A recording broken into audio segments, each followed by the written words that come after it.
Estamos aqui para dar voz ao povo, em defesa dos cidadãos, pela dignidade humana. Todos temos deveres, mas também todos temos direitos. Será que existe justiça? Isto é o povo a falar.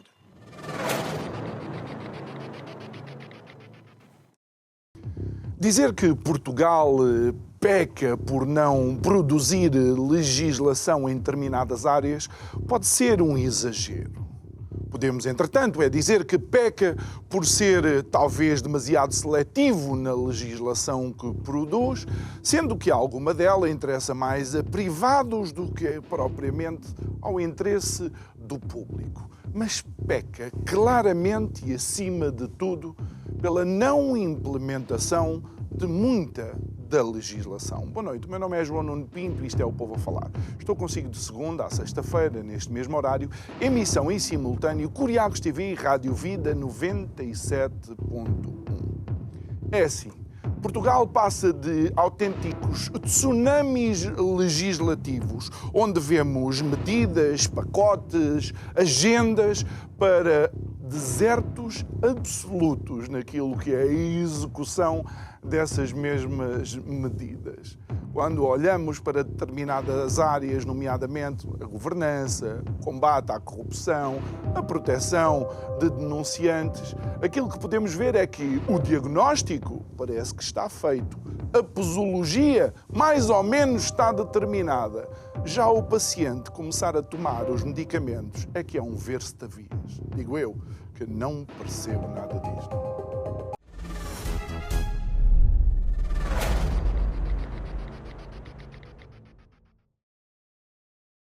O nosso convidado desta segunda-feira é o presidente interino da AIGOV, Instituto para a Boa Governação, ou Governança, Gestão e Inovação Social, Nuno Cunha Rolo. Muito boa noite. Obrigado por estares aqui connosco, Nuno. De facto, isto é uma matéria na qual a tua participação tem sido intensa e normalmente tens produzido até algumas crónicas que são a tua leitura destas situações. Não é inocente o meu ligar pacotes, medidas e agendas, porque eles são muito criativos nos nomes, não é? Parece um estúdio oleodesco onde eles vão inventando nomes para isto que põem em cima da mesa, mas de facto a execução fica muito aquém. Mas comecemos por esta agenda anticorrupção, que dá a ideia de que alguma coisa vai ser feita. Qual é a tua leitura, Nuno? Olá, João, e obrigado mais uma vez pelo convite. É um prazer e uma enorme honra também estar aqui. De facto, há aqui vou começar pela parte positiva, não é? A parte positiva é que parece haver uma agenda política anticorrupção. E acho que isso é positivo. Parece haver essa preocupação, seja por que motivações... empurrada pela opinião pública, ou pelos votos, ou pelo que seja. Não, essencialmente tem sido empurrada pela União Europeia. Ótimo. E claro, também pelas questões, eleitorais, mas essencialmente aquilo que tem mais, na minha opinião, aquilo que tem mais, empurrado, segundo as tuas palavras, é mesmo a União Europeia. Aliás, as reformas que têm acontecido, várias reformas, até a própria Estratégia Nacional Anticorrupção, quer também alguns pacotes anticorrupção, é fruto precisamente dos apoios comunitários, do financiamento comunitário, nomeadamente o próprio PRR. Aliás, e não é só na questão da anticorrupção. A própria agenda para a reforma da administração pública, que foi agora apresentada, o programa da primeira fase, digamos assim, ela própria é uma contrapartida, entre aspas, é uma condição da Comissão Europeia para que haja o 5º desembolso do PRR, cerca de 2.700 milhões de euros. Portanto, essas coisas não vêm por acaso. Infelizmente, temos essas motivações. Mas não deixa de ser uma realidade essa agenda. A questão é que nós voltamos, enfim, a alguns pecados, eu diria, originais. Há aqui alguns defeitos de fabrico, não é? Que são típicos e que, enfim, querendo ser, porque eu, enfim, procuro sempre ser otimista e procuro sempre o lado positivo. Enfim, este é eu gosto desses convidados. É sempre enfim, é um defeito que provavelmente que tenho, mas procurar sempre, e vejo que nesta agenda, digamos, anticorrupção, enfim, já se ouviram várias, pelo menos é o que está escrito, não é? Várias entidades da sociedade civil, sobretudo, não é? Inclusivamente a própria Transparência Internacional de Portugal, não é? Entre outras, associações cívicas, da sociedade civil, etc. Mas lá está, ouviram-se. Ou seja, é uma intervenção passiva, é uma construção, eu diria, passiva. Não é muito de, ok, toma lá e depois logo se vê se o governo... ou seja, não há propriamente uma discussão, não há um debate, não há substância, digamos assim, neste processo. Achas que é por causa disso, e desculpa interromper, que a tua crónica sobre a agenda vai buscar, digamos, o título a uma obra de Gabriel García Márquez? Pois, porque de facto há aqui uma espécie... lá está, ouvir, consultar a sociedade civil. Aliás, eu sou um defensor imenso da participação da sociedade civil, aliás, ao ponto de ser um defensor das próprias deliberações públicas, incluir da deliberação política, portanto, incluir a sociedade civil nos processos decisórios. Infelizmente, isso não tem acontecido. Por exemplo, até na própria gestão pública, eu defendo que deve haver representantes da sociedade civil, da comunidade, e isso não... Enfim, um pouco como um modelo mais, digamos, mais comunitário, um modelo até que corresponsabilize vários atores, não é? E acho que é uma das soluções, ou pelo menos...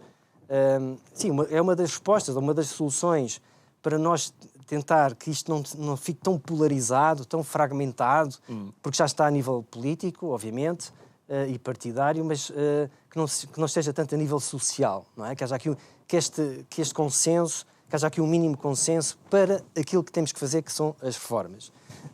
E acho que isso é muito importante. Por isso é que, quanto mais afastado estiver a população, quanto mais afastada tiver a sociedade civil, claro que maior a desconfiança, maior, digamos, os processos de intenção, maior a obscuridade, maior a corrupção. Portanto, tudo isto está muito interligado.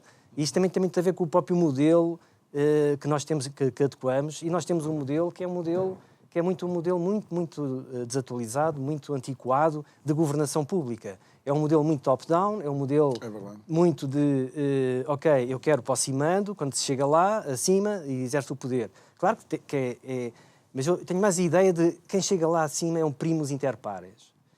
E estar a representar os interesses daqueles que estão cá em baixo.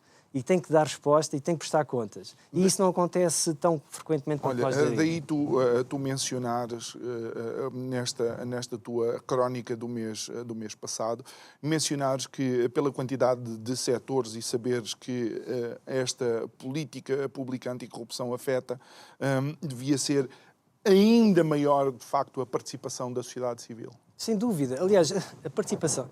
Hoje em dia, vamos lá ver, há aqui algumas evidências... Quer dizer, há um livro e há uma expressão de um filósofo alemão, que é o Peter Sloterdijk, que ele diz que o cinzento é a cor da contemporaneidade. E isto é uma metáfora relativa ao Estado, à sociedade, à própria ser humano e também à própria maneira de viver, à arte de viver. Portanto, há aqui um cinzentismo que tem, de certo modo, promovido... e este cinzentismo, o que é que leva? Leva a que haja aqui uma ausência... que as pessoas vivam um pouco com medo, na desconfiança, enfim, e haja aqui uma certa desesperança, e isso tem levado a certos, enfim, a certos extremos, a populismos, depois há um cinzentismo também, e provavelmente já lá iremos, às lideranças, há um cinzentismo nas carreiras das pessoas, na gestão das pessoas, na gestão das organizações. Portanto, tudo isto está muito interligado. Achas que, de alguma forma, especialmente na função pública, as pessoas acabam por estar a viver num salve-se quem puder e torna ainda mais difícil, digamos, este agregar de vontades numa mudança? Sim, e há vários fatores que contribuem para isso. Uma delas é precisamente o facto de as promessas, muitas vezes, se ficarem por aí. Ou seja, as pessoas prometem, as pessoas chegam... Aliás, nota-se nos discursos, não é? Devia haver discursos... Os discursos do final de mandato deviam ser tão responsabilizantes quanto os do início. Porque, de facto... E por isso é que é muito raro haver discursos de final de mandato. Pois. Porque aquilo que as pessoas prometem, e depois com a maneira como... não é só o que está escrito, não é? É a maneira como o fazem, não é? E isso nós temos um déficit bastante grande nesse domínio. E, portanto, já ias-me a perguntar... Não, pelo facto de também, em termos económicos, Portugal estar a passar por dificuldades, nós acabamos por ter, dentro da função pública, pessoas que estão literalmente agarrados a ter que agradar o chefe, não é? Ao chefe. Sim, e isso é um pouco também... reconduz àquele cinzentismo que eu estava há pouco a referir, que é estas próprias lideranças depois não arriscam, não é? Pois isto é mau. Assim, isto é bom para certas áreas, como por exemplo as coisas ficam mais burocráticas, não é? As coisas ficam mais de obediência mais uma questão de fidelidade do que propriamente lealdade, coisa que se confunde muito. Exatamente. Não é? Portanto, uma coisa, obviamente, é fazer, obviamente, de acordo com as funções, aquilo que o mandato que tem. Outra coisa, obviamente, é exigir-se que se pense, que as pessoas pensem exatamente como a pessoa que o decisor, não é? Portanto, são coisas completamente diferentes. E já lá vamos. E temos lideranças que se rodeiam muito de gente parecida. Não é? São todos muito parecidos, não é? Enquanto o bom líder rodeia-se de pessoas que são diversas. E algumas até não são bastante diferentes dele para ele poder ver as coisas de outra forma. Exatamente, os grandes líderes vêm-se muito por aí. Infelizmente, nós não vemos tanto isso. Também não vemos um investimento, aliás, nem vemos uma preocupação, na verdade, das políticas públicas nesse domínio. Também não vemos uma preocupação nas próprias... a única preocupação que existe é tudo muito formal. Por exemplo, haver mais formação para os dirigentes. Mas depois há aqui várias questões, que é o que formação... Como é que... E nós já lá vamos, porque queremos analisar também, de facto, a qualidade da gestão com os atores que temos na atualidade. Tu tens aqui uma expressão muito interessante relativamente, de facto, ao afastamento da sociedade civil quanto às políticas públicas anticorrupção, que seria como tentar subir o Everest sem um guia. Exato. Bom, isso aí é algo que já ando a falar há uns anos, infelizmente, que é... Há muitos documentos, evidências, desde da Organização das Nações Unidas, a própria OCDE, enfim, e outros. De construção de uma agenda anticorrupção, de uma estratégia, de construção de uma estratégia anticorrupção, quer no que respeita ao modo de a fazer, quer no que respeita ao conteúdo. Não é? Enfim, e nós falhamos um pouco, quer na forma como se constroem essas estratégias, quer no respeito ao conteúdo. Mas há aqui uma noção muito, enfim, que eu acho que é antiga, mas pronto. É assim, ela está baseada nas teorias mais clássicas da democracia, que é, os representantes do povo são representantes, portanto, eles são eleitos por um programa, está no programa, portanto, têm o poder de fazer e de legislar, porque ganharam as eleições, estão no governo e, portanto, têm essa legitimidade. Isso é muito primário. Mas é primário. Mas a questão é que eu estou convencido que há muitos governantes que pensam ainda assim. Ou seja, ainda não se atualizaram do que é ou seja, governar. Na realidade, depois de serem eleitos nossos representantes, deixam de ser nossos representantes. Fecham-se no seu próprio mundo. Sim, É quase assim, não é? E a questão, exato, primeiro, fecham-se no próprio gabinete. Aliás, temos alguns exemplos de ministros, enfim, até com responsabilidades deste domínio, que são alguns exemplos precisamente do que estamos a dizer. E é precisamente esta falta de ir ao terreno, falta de falar com as pessoas, de debate.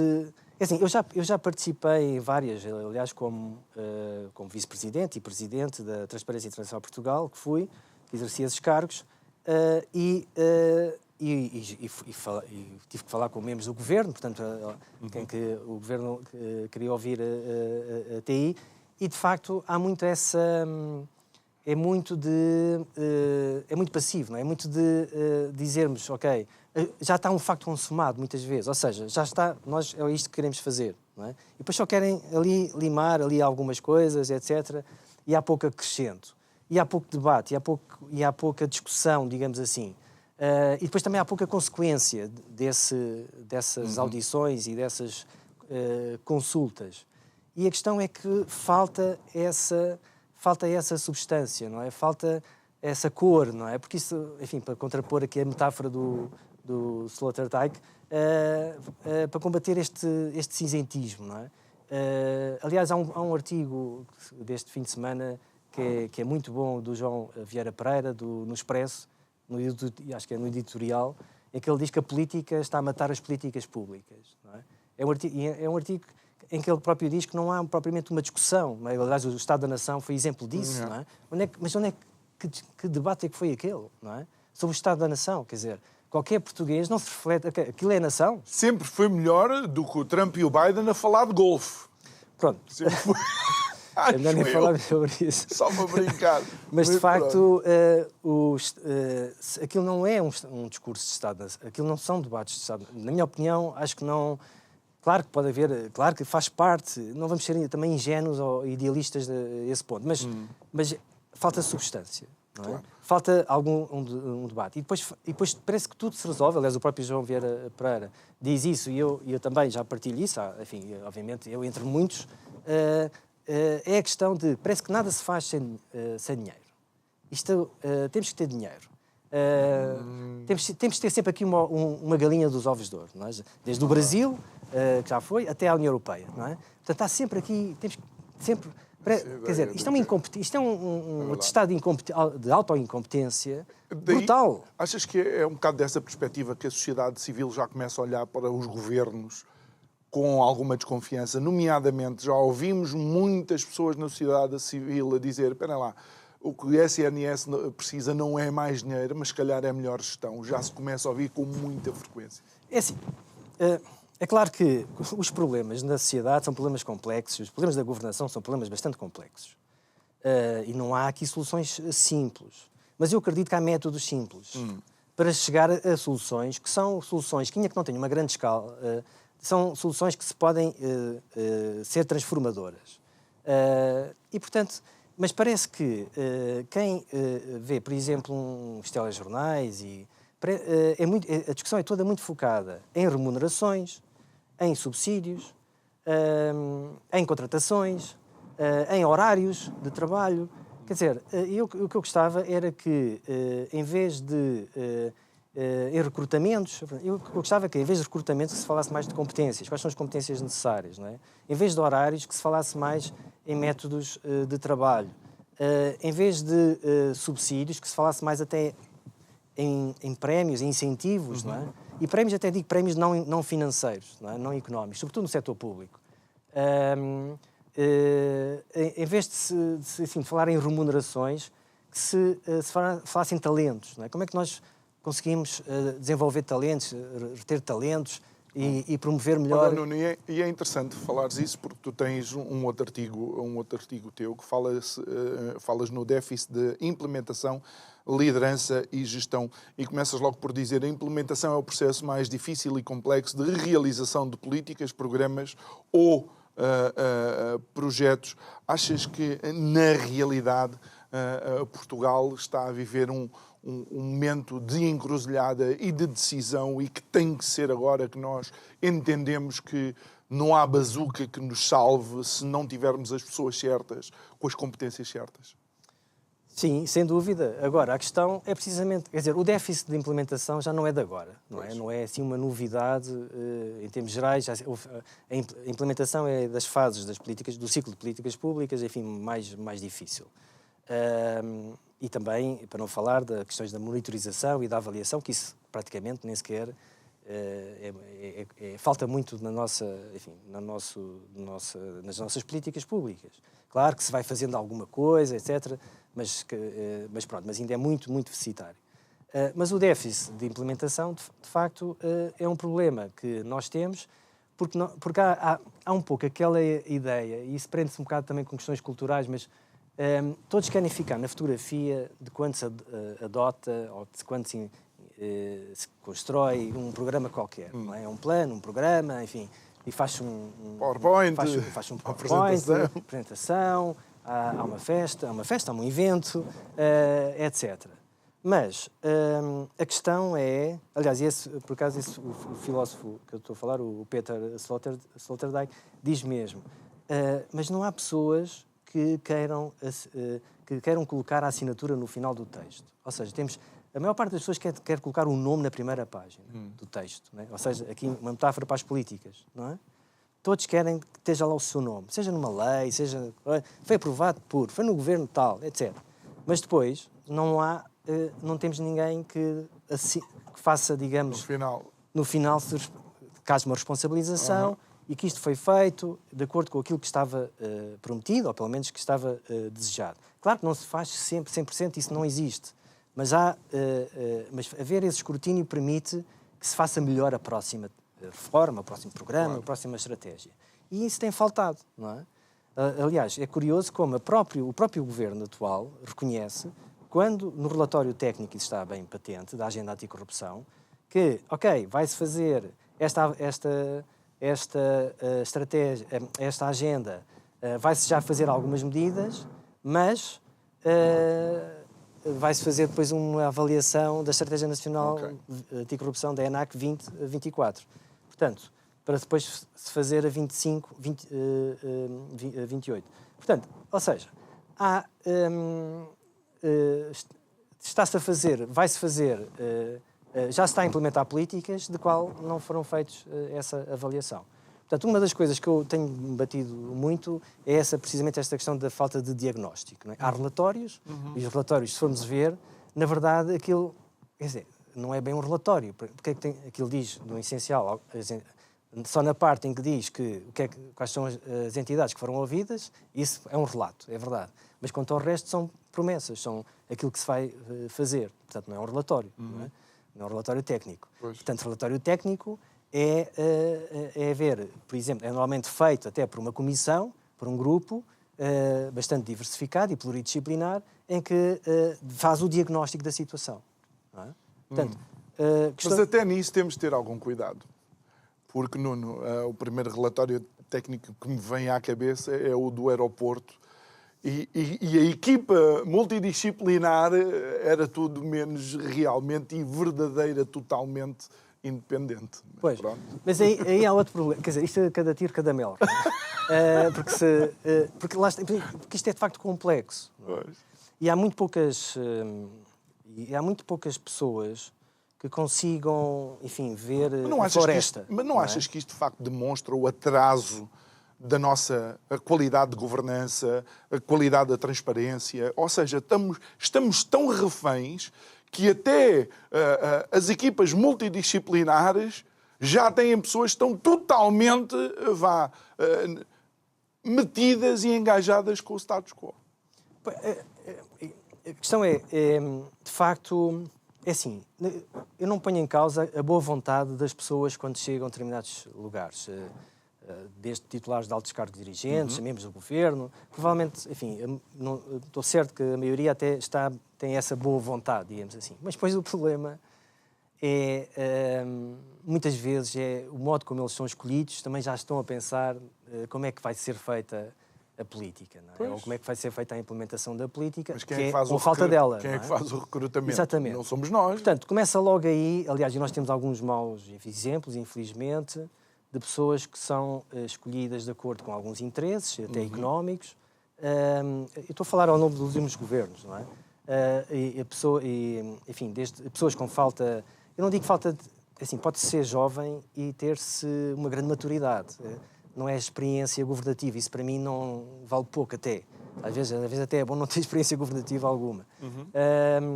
É mais a questão... o que é importante mesmo é a formação dos valores, não é? Valores mais humanistas, de serviço, não é? Que estejam ali para servir o interesse público. E isso é muito importante. Deixa-me dar um paradoxo que vivemos na atualidade e que vai de encontro a este teu texto. Tu dizes assim, com efeito em Portugal, e particularmente no domínio político e público, escolhem-se titulares de cargos sem cuidar nem investir no processo de recrutamento e seleção, em muitos casos só formalmente existente. Mas aquilo que temos ouvido nas últimas semanas é o poder político e quem com ele anda muito preocupado com as características do próximo Procurador-Geral da República. Pois. Sim, lá está. Essa é outra questão, porque eu recordo-me que, se não me engano, não sei quando é que... Portanto, foi há 6 anos que a Procuradora Lucília Gago foi nomeada, não é? Houve uma proposta do Primeiro-Ministro, António Costa, e o Presidente da República, Marcelo Rebelo de Sousa, portanto, nomeou, portanto, essa pessoa. E disseram os vários elogios, nomeadamente, inclusivamente até de liderança, porque ela tinha tido, sobretudo, penso que a grande experiência dela era na proteção dos jovens e dos menores e etc. Não é? E também um pouco no TSIAP, na parte da... na altura até era DIAP, penso que quando ela exerceu funções, na parte da anticorrupção e dos crimes de complexidade económico-financeira. Sim. Mas tinha pouca experiência nessa área da anticorrupção, penso eu. Porque foi feita essencialmente, sobretudo neste século, foi feita na parte dos jovens e dos menores. E depois, obviamente, houve estes vários casos e casinhos, não é? Que, enfim, moeram bastante os governos António Costa. Portanto, eu confesso que é muito... Não digo que seja cedo, mas é tanto o barulho e o ruído à volta destes casos, e alguns deles nem sequer estão resolvidos. Mas o meu foco... A pessoa nem sabe bem o que é que há de... como é que há de julgar. É que o meu foco nem sequer é a substituição ou não continuidade de Lucília Gago, que ela própria já disse que não está disponível. O meu foco é, tu estares a mencionar que o Governo não investe nos currículos de recrutamento ou no recrutamento... E agora parece estar preocupado realmente com alguém que parece que incomoda o poder político. Sim, porque nós, enfim, isto é... a questão é que nós temos aqui alguns como é que eu ia dizer? Temos aqui alguns déficits, ou seja, há aqui umas regras do jogo que não estão escritas, que não deveriam ser tão obrigatórias e impositivas. Uma delas, por exemplo, e tem-se visto muito no domínio da anticorrupção, é uma pessoa, para liderar uma instituição, tem que ser ou académica ou magistrado. Quer dizer, isto é um reflexo de uma cultura, diria, enfim, não sei de que século, arcaica. Não é deste século, de certeza. Não é? Sim, totalmente. Quer dizer, e isto tem muito a ver com o cinzentismo, que falámos há bocado. Ou seja, na verdade, as lideranças são muito cinzentas, não é? Ou seja, porquê é que tem que ser académico e tem que ser magistrado? Aliás, não há nenhuma evidência empírica, não há nenhuma evidência que um académico vá ser um melhor, ou um magistrado. Mas pelo contrário, porque são funções que são, essencialmente, são funções muito reativas. São funções que vão analisar coisas do passado. E têm uma componente muito analítica, não é? Mas não é para conduzir pessoas, para mobilizar, para motivar, para planear. Não é... Quer dizer, cada pessoa pode ter essa propensão e até alguma formação. Mas, quer dizer, não é por ser ou doutorado ou magistrado que vai ser um líder, não é? O que está apto para ser um líder da instituição. Portanto, qual é a razão?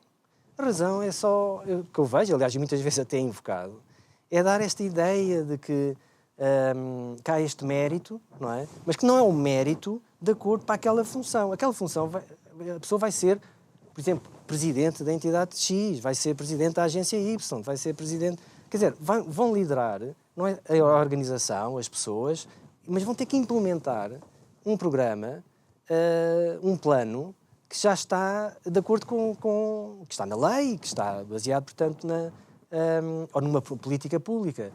E isso é algo que não temos.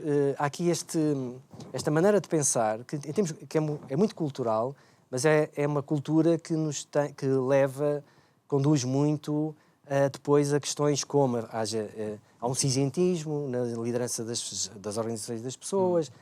A gestão é muito deficitária, é muito deficiente, porque as pessoas não têm muitos conhecimentos da própria gestão, faz muito de acordo com aquilo que os outros fazem. Aliás, muitas vezes até, mas aquele também não está a fazer, também não vou fazer, não é? O meu anterior também não fez, eu também não vou fazer, não é? Ou seja, há muito pouco para arriscar, para a audácia, para a inovação.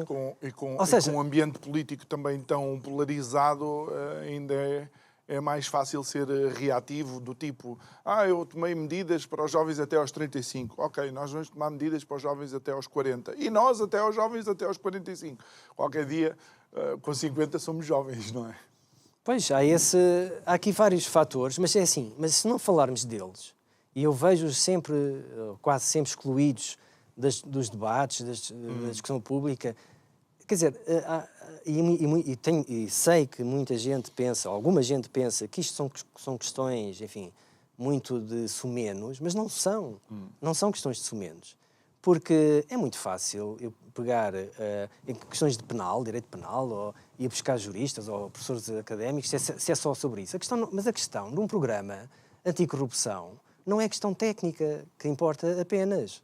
Portanto, essas pessoas, claro, devem ser ouvidas, devem participar no processo decisório público, mas também outras pessoas também devem participar no processo decisório público. Aliás, toda a gente que quiser participar, para mim, deve participar. E, portanto, espero que, tal como essas promessas do atual governo, no que respeita à abertura, ao alargamento da consulta pública, que prevê a agenda, à rastreabilidade dos atos administrativos, atos normativos, não só do governo, mas dos demais órgãos do Estado, à própria pegada legislativa, tudo isso seja, de facto, eficaz. Mas não é. Mas isso depois tem que ter algum acompanhamento e alguma boa gestão dessa implementação. Porque depois o que muitas vezes acontece é que as pessoas, muitas vezes, isto não deu grande resultado, tivemos só 5 participações, tivemos só 10. Como os processos de consulta pública nunca têm grandes participações, são muito poucas. Mas isso não interessa, não é quantitativo.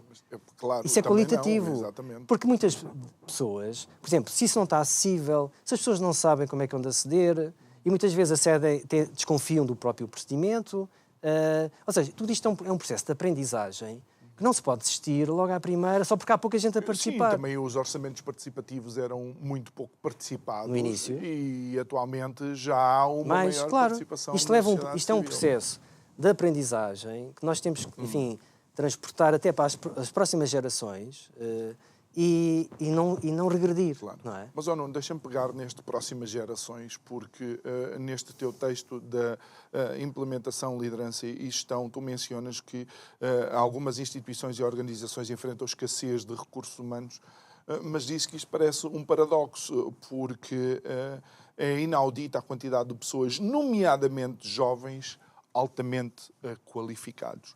Recentemente, nós tivemos um jovem aqui no programa que pertence a um partido político. Aliás, 2 jovens que pertencem a 2 partidos políticos perfeitamente diferentes. O primeiro disse-nos assim, eu falei com uma pessoa importante do partido no qual eu estou. Ele diz que não, eu quero de facto que os jovens participem na vida política e façam parte das equipas onde eu penso a política de futuro, mas gosto essencialmente de jovens de obediência canina. Essa foi a primeira, e é um partido situado à centro-esquerda. E agora o centro-direita teve aqui há bem pouco tempo e ele dizia assim: João, sempre que um jovem qualificado diz que não no partido, há outro jovem menos qualificado disposto a dizer que sim e a fazer tudo aquilo que, na realidade, o partido quer que se faça. Chegou o momento de nós, de uma vez por todas, colocarmos, de facto, o ónus da responsabilidade da falta de decisões, de políticas e a falta de qualidade da gestão nos partidos políticos. Sem dúvida. Aí várias coisas. Primeiro, muitas vezes, há jovens muito qualificados a jurar essa obediência canina. Portanto, isso também não é por serem muito qualificados que não vão jurar essa obediência canina, claro. Infelizmente. Partidos políticos e os jovens. Quanto aos jovens, nós temos penso que até quase um terço da nossa população está no estrangeiro. E muitas dessa percentagem são jovens, não é? Jovens bastante qualificados. Não é? Agora, já temos dados seguros que são preocupantes.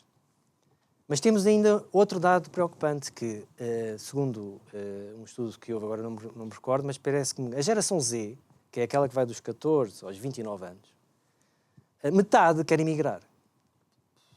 Ou seja, nós temos aqui um problema. Aliás, só quem não tem filhos de adolescentes é que não sabe, se pergunta-lhes, não é? Se querem ir para o estrangeiro ou não, e mais. E são, às vezes, os próprios pais, como eu conheço alguns, que dizem que não, que empurram os miúdos lá para fora, não é?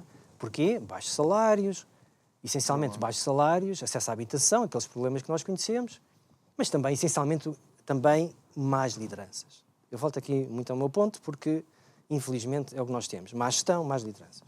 Partidos políticos. Liga-se, pois, isto, porque, obviamente, os partidos políticos, como eu já digo há algum tempo, e desde que tive assim, militância partidária, e vi isso com os meus próprios olhos, e participei em algumas eleições, quer dizer, os partidos políticos provavelmente é das últimas instituições que nunca se reformaram na democracia. Quer dizer, tivemos, obviamente, houve uma reforma quando houve o 25 de Abril, que antes disso, praticamente, os partidos políticos eram dois e eram quase de fachada, mas depois daí houve uma lei dos partidos políticos, nos anos 70, e a partir daí nunca se mais fez. Não há reformas de partidos políticos. Aliás, a própria Constituição diz que os partidos políticos devem funcionar de uma forma transparente. Aliás, a palavra transparência só aparece uma vez na Constituição e é precisamente na dos partidos políticos, curiosamente. Curiosidade. Mas a gestão democrática e portanto, haver uma gestão participativa dos militantes. Está lá na Constituição. Isso não acontece. Aliás, e quem disser que o contrário está a mentir. Não é? Os partidos políticos, mas temos aqui um problema, que é a mudança dos partidos políticos depende da autorregulação. Aliás, e até arrisco-me a dizer que em alguns partidos, enfim, não vou personalizar, em que alguém surgiu para tornar o partido mais transparente, mais ético, fizeram tudo, ou quase tudo, para ser rigoroso, para o afastar. E não foi só dentro do partido, foi fora do partido. Porque os outros partidos também não querem. Pois. Não é? Portanto, isto não se pensa que é só um... Isto depois, quando se congregam aqui vários interesses, que são comuns a vários partidos, sobretudo aos maiores partidos, todos... Ou seja, há quase um corporativismo partidário... Pode ser implícito, pode ser... se aquilo me afeta a mim, ou se afeta ao outro, também me vai afetar a mim, claro. Não é? Aliás, isso nota-se tanto no Parlamento, quando se está a decidir sobre legislação que os afeta a eles, desde comissões de ética, estatutos, códigos de conduta... Quer dizer, isso é tão óbvio. E, portanto, quase que há uma... parece que ficam todos, como se estivessem todos de acordo, não é? E, portanto... E agora, como é que fazemos isso? Assim, eu não sei, porque assim, há aqui, essencialmente, duas vias mais óbvias. para mim. Uma é conseguir-se eleger alguém dentro de um partido que queira mudar as coisas. Isso não aconteceu quando... Não estou a ver nos últimos líderes partidários, não estou a ver isso, não é? Aliás, mesmo quando há... E repara que os líderes, quando são eleitos, ficam com um poder para mudar as coisas. Não é? O António Costa, quando ganhou o António José Seguro, ficou com poder para mudar muitas coisas. E esteve lá durante anos. Não é? Olha, mas uma das coisas foi acabar com think tanks de jovens, liderados por jovens. Um dos think tanks era participado, tinha a tua participação, mas por exemplo. Isso não se vê só no Partido Socialista, também se vê nos outros partidos. Eu não estou a dizer o contrário. Uma vez que mencionaste, creio que foi quando António Costa chegou ao poder. Sim. Mas a questão é como é que não há... porque há força, há poder, mas depois não há vontade. Não é? E porque é tão simples... quer dizer, não digo que é tão simples, mas... mas implementar, por exemplo, uma comissão de tá. ética num partido. Mas alguém conhece alguma comissão de ética num partido, pelo menos grande partido? Provavelmente alguns partidos pequenos têm, mas onde é que há uma regulação ética nos partidos? Como não há todas as declarações éticas, enfim, que já aconteceu, que muitas vezes existem, que as pessoas têm que assinar, alguns... mas aquilo é tudo um formalismo que ninguém liga muito àquilo, não é? Porque depois não há consequência, não é? O problema é esse, não há consequência, não é? Ou seja... muitas vezes legisla-se, até a nível nacional, não é? Em termos de leis, ou regula-se dentro do o próprio partido regula, mas é uma coisa sem consequência. Depois não tem, depois aquilo vai para os órgãos. Há várias maneiras, há várias manigâncias digamos, de cortar um princípio. Eu conheço várias. Aliás, isso é um método muito que se vê nas várias leis e nas várias regulações, que é há um princípio, não é? Pode ser o princípio da transparência, mas depois há uma data de exceções, não é? Ou então depende de deliberações, é onde? Vão aos órgãos nacionais. Os órgãos nacionais, vão de acordo com quem o líder diz, não é? Portanto, se diz que é para a esquerda, vão para a esquerda. Se diz que é para a direita, vão para a direita. E estou a falar em termos, obviamente, gerais, porque há sempre exceções, como é óbvio, não é? Mas estou a ser rigoroso, pelo menos na minha perspectiva. E por isso, eu acho que os partidos políticos, estava a dizer, ou pela via da liderança, mas é assim. Mas a questão é que muitas vezes eles, para lá chegarem, têm que ceder, muitas têm que negociar, e o que está em cima da mesa é, calma, que isto questões de tudo que ver com registros criminais ou tudo o que seja de éticas e integridades, afasta lá isso, não é? Pode haver essas contrapartidas, porque são pessoas com muito poder, normalmente dentro dos partidos, não é? Essas pessoas que, enfim, fazem esses esquemas. A outra via é a intervenção do Estado. E aqui a questão é como é que o Estado vai intervir nos partidos? Porque é assim, neste momento, para intervir nos Estados tem que haver uma alteração da Constituição. Quem é que altera a Constituição? Os partidos. Os partidos. Ou os deputados, neste caso, mas vai dar o mesmo. A outra, há entidades de fiscalização. As entidades de fiscalização, sobretudo das campanhas eleitorais e das contas públicas, dos partidos, não têm meios. Não é? Portanto, e também pouco se vê, não é? Com muitos dos processos a prescreverem, não é? E haverem contas para eleições, sobretudo autárquicas e outras, a prescreverem e nada é alterado. Até o próprio regime da proteção de denunciantes faz com que aquilo só se aplique a 50 trabalhadores. Muitas vezes, a maior parte dos partidos não tem, aliás, acho que nenhum tem 50 trabalhadores, que eu saiba, mas não abrange... Pois também não abrange os partidos políticos. Ou seja, nem a própria legislação que é feita pelo Parlamento abrange os partidos políticos. Ficam de fora. Isto leva-nos, e olhando para como o mundo está, de facto, polarizado de alguma forma, ou pelo menos o Ocidente vê aqui alguma erosão dos seus princípios éticos e de transparência. Isto é quase como dizer que os guardiões da nossa democracia são todos menos democráticos eles mesmos dentro dos seus próprios ecossistemas. Eu não digo todos. Agora, o que eu digo é que nós temos que ter aqui mecanismos, não é? Olha, isto agora, há bocado falaste no Trump, isto agora está tão em cima da mesa, não é? Como se costuma dizer. A questão é que temos que arranjar aqui um mecanismo em que a pessoa que, mesmo que vá um Trump, temos que arranjar aqui um equilíbrio, não é? entre que as instituições funcionem, sejam fortes e resilientes para, enfim, resistir a questões que são ilícitas ou inéticas, mas, por outro lado, tem que haver pessoas que sejam competentes, firmes no interesse público. Eu estou a falar mais na questões até do setor público e da política, não estou a falar tanto do setor privado, não é? E do social. Não é? E, portanto, é este equilíbrio. E eu acho que o equilíbrio se faz muito precisamente pela participação. E quando digo participação, isto até é pouco. É mesmo estar no processo de decisão. Estar lá. É, por exemplo, haver um órgão, por exemplo, numa universidade. Aliás, as universidades já têm um pouco tem o conselho, chamado Conselhos Gerais, não é? Portanto, já tem pessoas de fora a participar no processo de decisão, não é? Sobretudo aquelas grandes decisões, há pessoas de fora, não é? Claro que ainda são personalidades, não é? Portanto, de mérito, etc, etc. Eu vou mais longe. Eu acho que devia haver um sistema em que as pessoas, em que houvesse pessoas da comunidade, não é? Que houvesse pessoas a participarem nesses processos de decisão. Portanto, a participação aqui é mais na corresponsabilização. Claro que há sempre, como eu digo, para não estar, obviamente, a entupir o processo decisório, alguém tem que assumir a responsabilidade.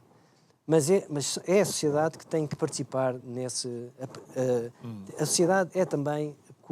tem que participar nesse processo de decisão. Não é? É como uma espécie de o Parlamento e a Comissão Europeia nas questões da União Europeia. Não é? Portanto, tu tens também aqui uma frase muito interessante que dizes que, na verdade, no dia-a-dia dos decisores e executores prevalece a tirania da urgência sobre a força da estratégia. Pois, eu acho tem alguma piada, enfim, apesar de não ter piada nenhuma, não ter graça nenhuma, que é ver que as pessoas nunca têm, enfim, trabalham em cima do joelho, não é? Enfim, vão resolvendo vão tapando os buracos conforme eles vão aparecendo. E, portanto, e a estratégia, dizem, pá, isto não há tempo, e depois isto não depende de mim, depende do chefe, ou depende do líder, etc., ou do dirigente, etc., etc. Mas, lá está, haver uma estratégia, a pessoa até pode haver essas urgências, como é óbvio, mas não se é escravo delas. Não é? Isso obedece, e mais, todas as decisões que são operadas a nível operacional, a nível da rotina, etc., são prioritizadas, obedecem a essa estratégia. Não é? E isto tem muito que ver com a questão dos princípios. Não é? Aliás, curiosamente, nós ligamos muito pouco aos princípios, porque os princípios muitas vezes têm exceções, que são as regras, e dá-se muito pouca importância aos princípios. Mas os princípios, aliás, nota-se, por exemplo, agora na reforma da administração pública, as leis que foram já aprovadas e estão em vigor, da alteração, portanto, da administração direta do Estado, da reforma do modelo estrutural da administração direta do Estado, nota-se que houve uma lei que alteraram, que diz respeito precisamente a essa organização da administração direta do Estado, e nem tocaram no artigo dos princípios. Quando há tantos princípios que já são... É uma lei que já é de 2004, portanto, passado 20 anos, acham que os princípios ainda são os mesmos. Portanto, há princípios como o princípio da inclusão, da sustentabilidade, da responsabilidade, da transparência, ou seja, da integridade. Não, isso é como se, passados 20 anos, nada mudou. As coisas andam a uma velocidade muito grande. Bom, mas para terminar com uma nota positiva em 20 segundos. Uma nota positiva?